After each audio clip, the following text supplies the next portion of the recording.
નમસ્કાર દર્શક મિત્રો, આપ નિહાળી રહ્યા છો એસ લાઈવ ન્યૂઝ બુલેટિન. નાખીએ અત્યાર સુધીના મુખ્ય સમાચારો પર. રાજ્ય સરકારના સેવા સેતુ કાર્યક્રમની પ્રશંસા કરતા મધ્યપ્રદેશનું પ્રતિનિધિમંડળ.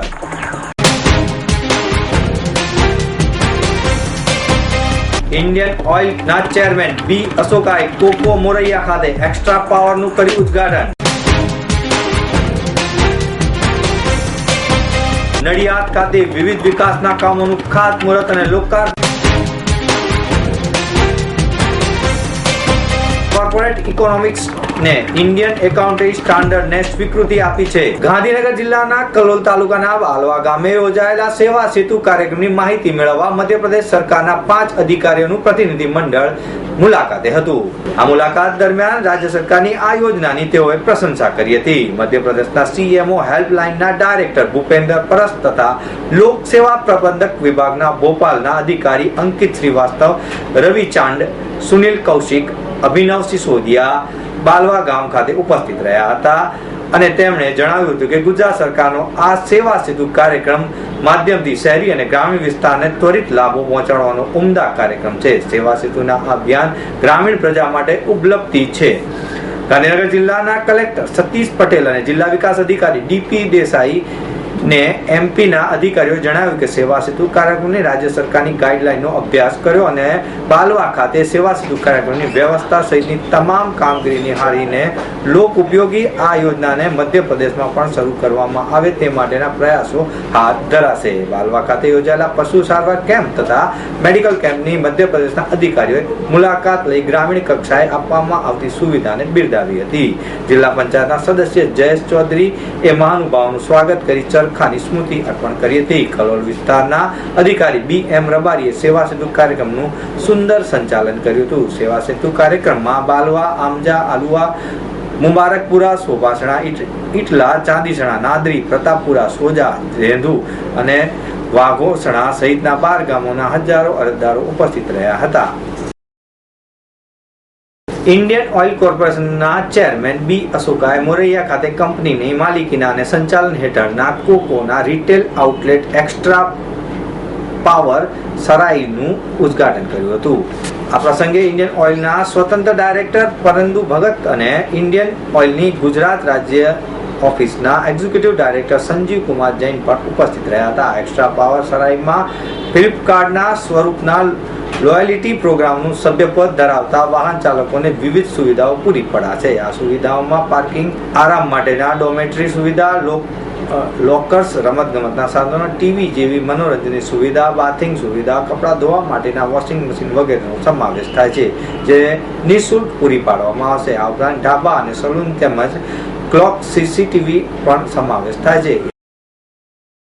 गुजरात में पहली बार इंडियन ऑयल ने एक्स्ट्रा पावर सराय करके एक कॉन्सेप्ट लॉन्च किया है यहाँ अहमदाबाद में. ये कॉन्सेप्ट प्राइमरली हमारा कस्टमर्स, वो भी हेवी व्हीकल्स का कस्टमर्स, वो ड्राइवर्स या फ्लीट ओनर्स के लिए एडिशनल फैसिलिटीज प्रोवाइड करने का एक कॉन्सेप्ट है. इसमें बहुत बड़ा पार्किंग स्पेस है विद सीसीटीवी कैमरा, बूम बार. ये हमारा एक्स्ट्रा पावर लॉयल्टी प्रोग्राम में जो लोग हमारा लॉयल्टी प्रोग्राम में है शामिल है, उनके लिए एक्स्ट्रा फैसिलिटीज है. ये फैसिलिटीज हमने वो पार्किंग के अलावा ड्राइवर्स के सुविधा के लिए डॉर्मेट्री फैसिलिटीज है, बेरिंग फैसिलिटीज है, ढाबा है, उनका प्लेइंग एरिया है इधर, और थोड़ा बहुत एंटरटेनमेंट भी है, टीवी वगैरह है. वो यहाँ आके रिलैक्स कर सकते हैं, रेस्ट ले सकते हैं. उनका लोड के लिए वेट करने का टाइम भी यहाँ बिता सकते हैं. सेफ एंड सिक्योर पार्किंग है, टॉयलेट फैसिलिटीज है, सब कुछ है. वॉशिंग मशीन्स है, उनका कपड़ा वगैरह वॉश कर सकते हैं. कुकिंग एरिया भी है यहाँ, इलेक्ट्रिक कुकिंग फैसिलिटीज है, उनका यूटेंसिल्स भी प्रोवाइड कर रहे हैं. ये सब बेसिकली लॉरी क्रू के सुविधा के लिए हमने ये कॉन्सेप्ट लॉन्च किया है. इंडिया में अब तक ये 43rd फैसिलिटी है ऐसा एक्स्ट्रा पावर सराय. ये इंडियन ऑयल का खुद का ऑपरेटेड आउटलेट है. फोकोस हम मानते हैं, कंपनी ओन्ड, कंपनी ऑपरेटेड. ઓઇલનું ગુજરાતમાં આવું પ્રથમ આઉટલેટ છે. રાજ્યમાં હાઈવે પર 8 આઉટલેટ ખોલવાનું કંપની આયોજન કર્યું છે. ઇન્ડિયન ઓઇલનું દેશમાં આવું 43મું આ આઉટલેટ છે. આ અંગે વર્ષના અંત સુધીમાં 100થી વધારે સરાઈનું આયોજન કરાયું છે. આવતા વર્ષમાં અંત સુધીમાં આંકડો 200ને સ્પર્શી જાય તેવી ધારણા છે. આ પ્રસંગે ઇન્ડિયન ઓઇલના ચેરમેન બી અશોકાએ જણાવ્યું કે પેટ્રોલિયમ સેક્ટરને સંબંધ છે ત્યાં સુધી ગુજરાત અમારા માટે મહત્વનું રાજ્ય છે. કંપની દ્વારા ગુજરાતની રિફાઇનરીની 13.37 MTની ક્ષમતા વધારીને 18 MT કરવામાં આવશે. આ ઉપરાંત અન્ય રોકાણોમાં BS5 અને BS4 ફ્યુઅલ માટેનું રોકાણ પણ અહીંયા કરવામાં આવશે.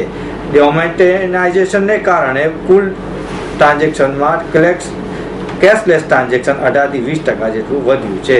એક્સ્ટ્રા પાવર ફ્લીટ કાર્ડ ધારકો હવે કેશલેસ મોડમાં ટ્રાન્ઝેક્શન કરી શકશે તેમ પણ અશોકાએ ઉમેર્યું હતું.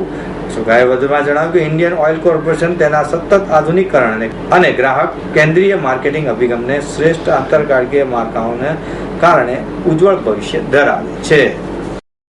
ખેડા જિલ્લાના મુખ્ય મથક નડિયાદ ખાતે નાયબ મુખ્યમંત્રી નીતિન પટેલના હસ્તે ₹229.44 કરોડના વિવિધ વિકાસના કામોનું ખાતમુહૂર્ત અને લોકાર્પણ કરવામાં આવ્યું હતું. આ પ્રસંગે નાયબ મુખ્યમંત્રી નીતિન પટેલે જણાવ્યું કે જિલ્લાના નાનામાં નાના વિકાસલક્ષી કામોને પ્રાધાન્ય આપવામાં આવશે. સહયોગથી નડિયાદ શહેર અને તાલુકાના વિકાસ માટે અનેક ઘણા પ્રોજેક્ટોનું આજે ખાતમુહૂર્ત અને ઉદ્ઘાટન કરવામાં આવ્યું છે. ગુજરાત સરકારના વાહન વ્યવહાર વિભાગ તરફથી મંત્રી શ્રી વલ્લભભાઈ કાકડિયા આજે નડિયાદમાં 66 કરોડ રૂપિયાના ખર્ચે અદ્યતન નવા બસ સ્ટેશનનું ખાતમુહૂર્ત કર્યું છે. નડિયાદ શહેરને ટ્રાફિક વ્યવસ્થા જાળવવા માટે 50 કરોડ રૂપિયાના ખર્ચે ગામડા સાથે જોડતા રેલવે ઓવરબ્રિજનું પણ ખાતમુહૂર્ત કરવામાં આવ્યું છે. અને નડિયાદ શહેરના વિવિધ પ્રોજેક્ટો જેમાં પીવાનું પાણી, ભૂગર્ભ ગટરના પાણીની ટ્રીટમેન્ટ, પબ્લિક હાઉસિંગ, ગરીબ આવાસ અને અન્ય પ્રોજેક્ટો જે કરોડો રૂપિયાના ખર્ચે બનવાના છે અને બની ચૂક્યા છે એનું ખાતમુહૂર્ત અને લોકાર્પણ કરવામાં આવ્યું છે. અને ગુજરાત સરકાર નડિયાદ નગરપાલિકા સાથે મળીને નડિયાદ શહેર અને તાલુકાનો અનેક ગણો વિકાસ થાય, લાખો નાગરિકોને સુખ સુવિધા પ્રાપ્ત થાય, સરકારની તમામ યોજનાઓનો લાભ મળે. નડિયાદનો વિકાસ ખૂબ જ ઝડપથી થઈ રહ્યો છે અને નગરજનોની સુખાકારીમાં ઉત્તરોત્તર વધારો થઈ રહ્યો છે. આ પ્રસંગે નીતિન પટેલના હસ્તે વાસદ અને વલ્લભ વિદ્યાનગર ખાતે અનુક્રમે 97.4 લાખ અને 82.80 લાખના ખર્ચે પૂર્ણ થયેલ બસ સ્ટેશનનું લોકાર્પણ કરવામાં આવ્યું હતું. મુખ્યમંત્રી દ્વારા નવનિર્મિત બસ સ્પોટની ખાસિયતો પણ બતાવવામાં આવી હતી. મંત્રી દ્વારા સ્વર્ણિમ મુખ્યમંત્રી શહેરી વિકાસ યોજના અંતર્ગત નડિયાદ નગરપાલિકાના દાવલિયા પાસેના ₹5 કરોડના ખર્ચે બનાવનાર સ્વિમિંગ પુલ તથા ટેનિસ કોર્ટ બનાવવાનું કામનું ખાતમુહૂર્ત, નડિયાદ નગરપાલિકા ખાતે તળાવને ફરતે 2.25 કરોડના ખર્ચે વોકવે તેમજ ફાઉન્ટેન અને પેચવર્કનું ખાતમુહૂર્ત, નડિયાદ ખાતે શહેરી ભૂગર્ભ યોજના ભાગ 1 તેમજ પમ્પિંગ સ્ટેશન તેમજ ભૂગર્ભ યોજનાના સુએજ પ્લાન્ટનું લોકાર્પણ પણ કરવામાં આવ્યું હતું. આમ નડિયાદમાં કુલ 229.44 કરોડના કામોનું લોકાર્પણ તેમજ ખાતમુહૂર્ત કરવામાં આવ્યું હતું. વિધાનસભાના મુખ્ય દંડક પંકજ કુમાર દેસાઈએ જણાવ્યું કે નડિયાદ શહેરે છેલ્લા 15 વર્ષથી વિકાસનો વેગ પકડ્યો છે અને અનેક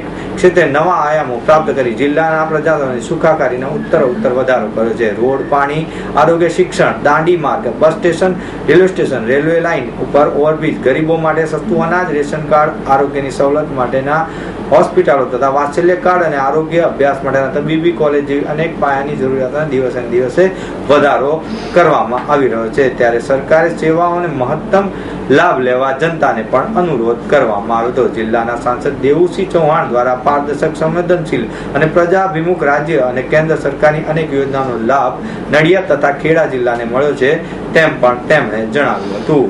નડિયાદ નગરપાલિકાના પ્રમુખ હિતેશ પટેલે સૌને આવકાર્યા હતા અને નડિયાદ શહેરમાં થઈ રહેલા વિકાસ કામોની આછેરી ઝલક આપી હતી. ઇન્ડિયન એકાઉન્ટન્સી સ્ટાન્ડર્ડ હેઠળ રિપોર્ટિંગ કરવાની નવી અમલી બનેલી પદ્ધતિનું 1 વર્ષ પૂર્ણ થયું છે. પ્રથમ વર્ષના અંત પર જણાવાય છે કે ભારતીય કોર્પોરેટ જગતને ઇન્ડિયન એએસ ને સારી રીતે સ્વીકારી છે તેમ મુંબઈના જાણીતા ચાર્ટર્ડ એકાઉન્ટન્ટ CA ડોલ્ફી ડિસુઝાએ જણાવ્યું છે. ICSIની WIRC ની અમદાવાદ બ્રાન્ચ દ્વારા challenging landscape accounting and reporting requirement વિષય પર 2 દિવસનો નેશનલ કોન્ફરન્સનું આયોજન કરવામાં આવ્યું છે. CA ડોલ્ફી ડિસોઝા આ કોન્ફરન્સમાં ઇન્ડિયન એએસ ના key takeaways and industries reality challenge વિષય પર વક્તવ્ય આપવા મુંબઈથી ખાસ પધાર્યા છે. આમ જોવા જોઈએ તો આ બહુ જ મોટી વસ્તુ છે જે અમદાવાદમાં થઈ રહ્યું છે એટલે we are trying to level up ourselves with international standards. So આ એક પ્રકારની સેમિનાર છે જે સૌથી સારામાં સારા faculty Dolphy D'Souza is one of the best faculty available across country. કોઈ પણ એકાઉન્ટન્ટ, ચાર્ટર્ડ એકાઉન્ટન્ટ કે કોઈ પણ ફિનાન્શિયલ માણસ જે હોય એને CFO હોય કે એમને પૂછો કે ડોલ્ફી ડિસોઝા સર એટલે કહો એટલે એમના માટે તો બહુ જ માન છે. એટલે આજે અહીંયા પધાર્યા છે આપણા સમીક્ષ અને એમને 1.5 કલાકનો એમને એમની રીતે જે રજૂઆત કરવી હતી કરી છે એના માટે પણ અમે ખૂબ ખૂબ આભાર માનીએ છીએ. CA ડોલ્ફી ડિસુઝાએ જણાવ્યું કે સેબીએ સમય મર્યાદામાં છૂટછાટ આપી હોવા છતાં પણ તમામ BSE 144 કંપનીઓ તેમના ત્રીજા ક્વાર્ટરમાં ઇન્ડિયન એએસના પરિણામો નિયમિત 45 દિવસની મર્યાદામાં જાહેર કર્યા છે. આ હકીકત દર્શાવે છે કે કોર્પોરેટ જગત ઇન્ડિયન એએસ માટે સંપૂર્ણ તૈયારી કરી ચૂકી છે. છેલ્લા ક્વાર્ટર્સમાં ઇન્ડિયન એએસ તરફના પરિવર્તનના મહત્વના બદલાવ પણ જોવા મળી રહ્યા છે. કંપની એક્ટના વિવિધ સેક્શનમાં પણ મોટા પરિવર્તનો જોવા મળી રહ્યા છે. ઇન્ડિયન એએસ આવી જ એક મોટા કદની કંપની પણ હવે ઇન્ડિયન એએસ જરૂરિયાતો હેઠળ એકાઉન્ટિંગની માવજત કરવી પડશે. CA ડિસુઝાએ જણાવ્યું કે ઘણી કંપનીઓ તેમના કોન્સોલિડેટેડ ઇન્ડિયન એએસ ફાઇનાન્શિયલ અને નોટ્સ ઓન એકાઉન્ટ પ્રથમવાર રજૂ કરી રહી છે ત્યારે કંપનીએ ઇન્ડિયન એએસ હેઠળ ઊભા થનારી જરૂરિયાતનો સામનો કરવા અને ઉકેલ લાવવા પણ તૈયાર રહેવું પડશે. આ પ્રસંગે ICAIના WRCના અમદાવાદ બ્રાન્ચના ચેરમેન CA ચિંતન પટેલે જણાવ્યું કે અમદાવાદ બ્રાન્ચ દ્વારા 2 દિવસની નેશનલ કોન્ફરન્સનું આયોજન કરવામાં આવ્યું. આ કોન્ફરન્સમાં ઇન્ડિયન એએસ તરફથી સંક્રાંતિ, તેના પડકારો અને કંપનીની એકાઉન્ટિંગ ધોરણોને સુધારવાના અધિનિયમ 2016 અને international financial control audit report CARO વગેરેના મુદ્દાઓ આવરી લેવામાં આવશે. આ વિષય ઉપરાંત રાઉન્ડ ટેબલ CFનો નેશનલ ડિસ્કશન ફાઇનાન્શિયલ રિપોર્ટિંગમાં ઊભી થતી સામાન્ય ભૂલો અને વગેરે મુદ્દાઓને પણ આવરી લેવામાં આવ્યા છે. મિત્રો, આ હતા અત્યાર સુધીના મુખ્ય સમાચાર. સમાચારની ખાસ ગતિવિધિ માટે આપ નિહાળતા રહો S Live ન્યૂઝ બુલેટિન. નમસ્કાર.